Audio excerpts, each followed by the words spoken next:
नमस्कार everybody, welcome back.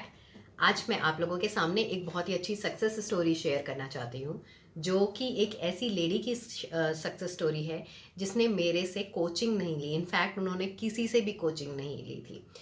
उनका बहुत ही मुश्किल सर्कमस्टेंस था वेयर इन वो अपने हस्बैंड के साथ काफ़ी टाइम से, बहुत सालों से सेपरेटेड हैं।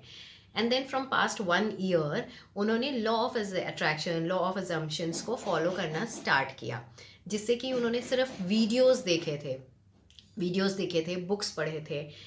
उन्होंने एक बार मुझे कॉल भी किया था, बट फिर उसके बाद उन्होंने मुझसे कोचिंग नहीं लिया। वो सिर्फ वीडियोस देखते थे। नाउ वीडियोस देखते देखते और बुक्स पढ़ के उनको समझ आया कि हर चीज़ हमारे ही अंदर से स्टार्ट होती है। हर चीज़ हम मैनिफेस्ट कर सकते हैं, जो भी हम चाहते हैं। और अभी तक जो हमारे साथ हो रहा है वो हमने मैनिफेस्ट ही किया हुआ है। कहीं ना कहीं हमारे सबकॉन्शियस माइंड से हम अपने बारे में जो सोचते थे वही हमारे सामने आया है। एंड उनको ये भी रियलाइज़ हुआ कि अगर मैंने नेगेटिव मैनिफेस्ट किया है तो मैं पॉजिटिव भी मैनिफेस्ट कर सकती हूँ। So without taking any coaching sessions, किसी से भी उन्होंने कोचिंग नहीं लिया, बट फिर भी उन्होंने अपने हस्बैंड को वापस मैनिफेस्ट कर लिया। Now after 1 year of following the law of attraction का प्रोसेस, वो और उनके हस्बैंड एक साथ हैं और बहुत ही अच्छी लाइफ जी रहे हैं, बहुत ही लविंग लाइफ जी रहे हैं। सो ये चीज़ उन मुझे कैसे पता चली, जब उन्होंने मुझे कॉल किया और उन्होंने मुझे बताया कि उन्होंने सिर्फ वीडियो देखा था और लॉ ऑफ अजम्पशंस को फॉलो किया था। So I was very happy for her. तो फिर मैंने उनसे पूछा था कि आपने किया क्या क्या।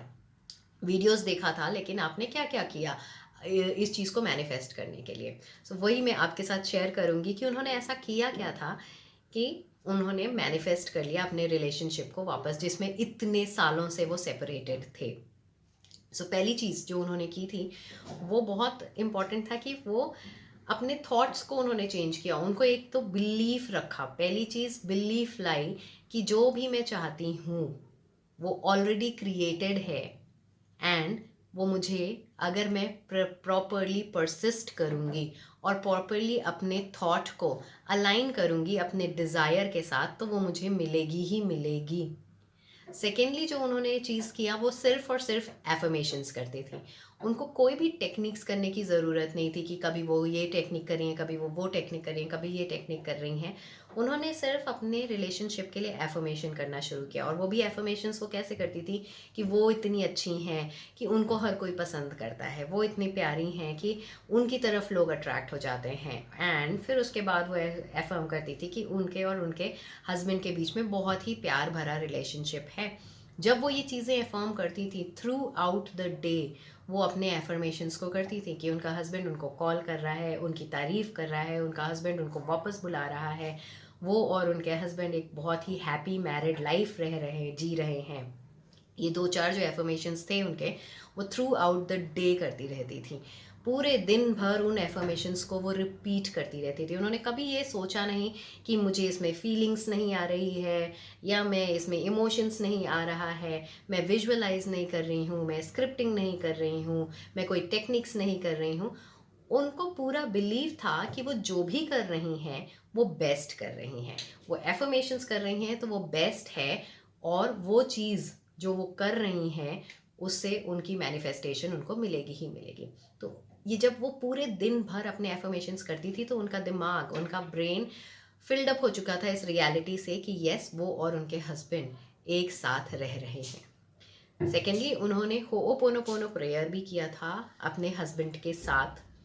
हस्बैंड को याद करके वो होओपोनोपोनो प्रेयर करती थी एंड लव वाइब्रेशंस भेजती थी। बस वो यही 3 चीज़ें करती थी डेडिकेशन के साथ। और ऐसा करके उन्होंने फाइनली अपने हस्बैंड के साथ यूनियन, अपना रीयूनियन मैनिफेस्ट कर लिया।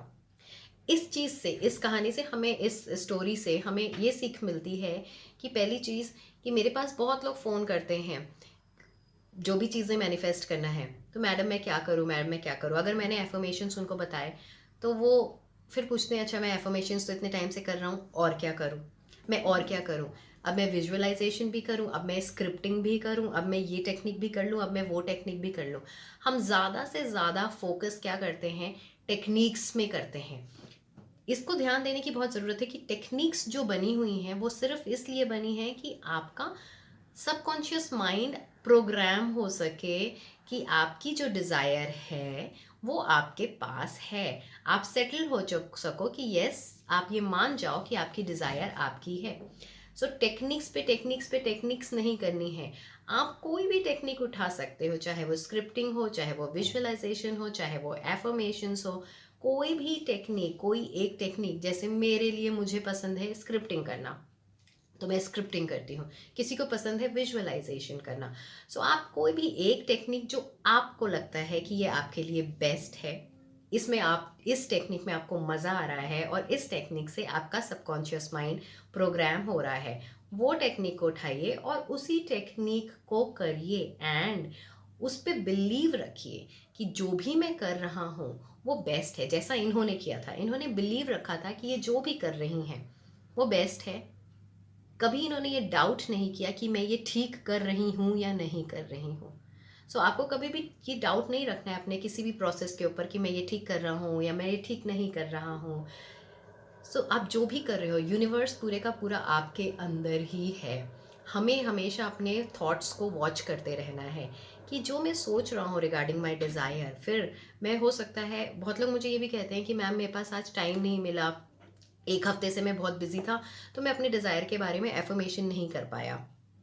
क्या ऐसा होगा क्या कि मेरे मैनिफेस्टेशन नहीं मिलेगा? ये सारे जो क्वेश्चंस हैं, ये एक तरह का डाउट है। तो ये डाउट्स को आपको अपने मन में नहीं आने देना है। अगर आप अपने डिज़ायर के बारे में, आपको टाइम नहीं मिल पा रहा है सोचने का, नहीं सोच रहे हो, which is okay, it's fine. आपके बैक ऑफ द माइंड में तो है ना, आपको पता है ना कि ये आपकी डिज़ायर है। लेकिन अगर हफ्ते में एक दिन भी टाइम मिल रहा है और अगर आप सोच रहे हो, बट वो सोच जो है वो नेगेटिव सोच है, वो ये है कि मेरा डिज़ायर मेरे पास नहीं है, या मेरे से उनकी इतनी लड़ाई हो चुकी है, या ऐसा ऐसा बोला था, या कुछ भी नेगेटिव थॉट है अपने डिज़ायर के बारे में आ रहा है, वो गलत है। भले ही हफ्ते में एक बार थॉट आ रहा है, वो थॉट भी पॉजिटिव होना ही चाहिए कि यस, जो मेरी डिज़ायर है वो मेरे पास है। जो भी डिज़ायर है, जैसे इनके केस में इनके हस्बैंड है, तो वो उनके पास है। उन्होंने एक ही बार थॉट आया अगर हफ्ते में, तो भी उन्होंने ये अफर्म किया कि yes, we are having a happy married life. So उनका ब्रेन मान जाता है कि ये ही इनकी डिज़ायर है। तो ये बहुत इंपॉर्टेंट चीज़ है कि आप टेक्निक्स के पीछे मत भागिए, बल्कि आप अपने थॉट्स को देखिए कि आपका थॉट्स क्या है, आपके थॉट प्रोसेस को चेंज करिए। जो आपका थॉट प्रोसेस ये कह रहा है कि हम साथ में नहीं हैं, हमारे सर्कमस्टांसेस बहुत, मेरी सर्कमस्टांसेस सबसे डिफ़िकल्ट है, ये नहीं हो पाएगा, या आपका थॉट आ रहा है पता नहीं मैं अपनी टेक्निक को ठीक कर रही हूँ कि नहीं कर रही हूँ, पता नहीं मैं तो 3 दिन से एफर्मेशंस या नहीं कर रही, या ये टेक्निक नहीं कर रही, तो पता नहीं मेरी मैनिफेस्टेशन होगी या नहीं होगी, या पता नहीं मेरे जो एफर्मेशंस हैं वो उन तक पहुंच रहे हैं या नहीं पहुंच रहे हैं। ये सारे जो क्वेश्चंस आते हैं, जो भी क्वेश्चंस आते हैं, वो सब आपके डाउट्स हैं। उन डाउट्स से हटना है, अपने आप के अंदर वो कॉन्फिडेंस डालना है कि यस, जो मेरी डिज़ायर है वो मेरी ही है। अगर आपको टाइम नहीं मिल रहा, तो आप अपने एफर्मेशंस में भी ये चीज़ डालिए कि भले ही मैं एक बार एफर्मेशन करता हूँ, बट वो एफर्मेशंस मेरी इतनी सॉलिड होती है कि वो चीज़ मुझे मिल जाती है, मुझे बार बार एफर्म करने की ज़रूरत ही नहीं पड़ती। मेरी एक ही एफर्मेशन मेरे सबकॉन्शियस माइंड को प्रोग्राम कर देती है और मेरी डिज़ायर को मेरे पास लाने में मदद करती है।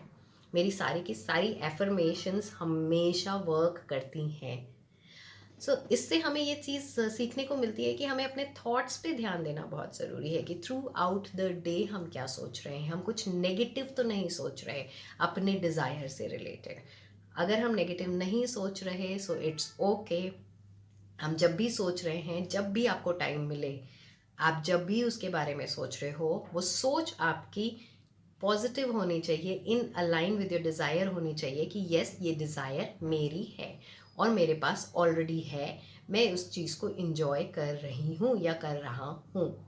सेकेंड, बहुत इंपॉर्टेंट है कि आपको ये ध्यान रखना है कि आप प्रेजेंट मोमेंट में रहें। बहुत लोग ये करते हैं कि जो चीज़ उनके सामने है वो उसको इग्नोर कर देते हैं, जैसे कि अपने ऑफिस को, अपने घर के कामों को, अपने फ्रेंड्स को, अपनी फैमिली को। क्यों? क्योंकि मेरे को अपने डिज़ायर के लिए प्रोसेसेस करना है। तो जब तक मैं ये प्रोसेस नहीं करूँगा, आज मैं प्रोसेस नहीं किया, आज मैंने प्रोसेस नहीं किया, जब तक मैं ये प्रोसेस नहीं करूँगा मेरी मैनिफेस्टेशन नहीं आएगी।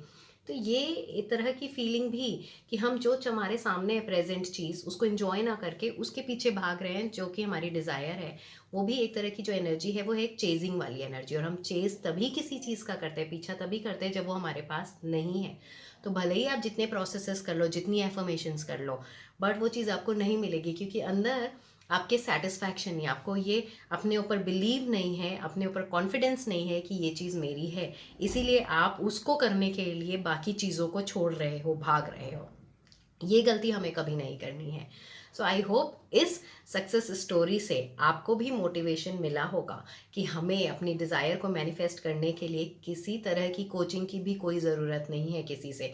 हम चाहें तो सिर्फ अपने थॉट्स को बदल के, अपने एफर्मेशंस के हिसाब से, अपने अपने दिमाग से अपनी चीज़ों को लेके आ सकते हैं। क्योंकि हमें अपने आप को इतना पावरफुल समझना है कि हम एक क्रिएटर हैं, हम एक मैनिफेस्टर हैं। अगर हम नेगेटिव मैनिफेस्ट कर सकते हैं तो हम उसको रिवर्स करके पॉजिटिव भी मैनिफेस्ट कर सकते हैं।